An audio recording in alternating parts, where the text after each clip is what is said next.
বলছেন এরকম যদি কেউ নিয়ত করে সহিহুল বুখারী ইমাম বুখারী রাহিমাহুল্লাহ মুহাদ্দিসদের সংজ্ঞা আসাহুল কুতুব বা'দা কিতাবিল্লাহ আল্লাহ কোরআনের পরে যে কিতাবের মর্যাদা সবচেয়ে বেশি।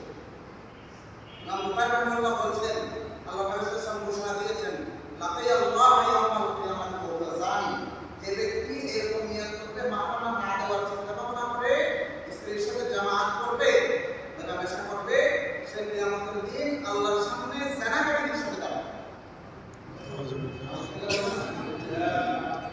এরকম নিয়ত কারো থাকলে এখনই আল্লাহর কাছে তওবা করবে।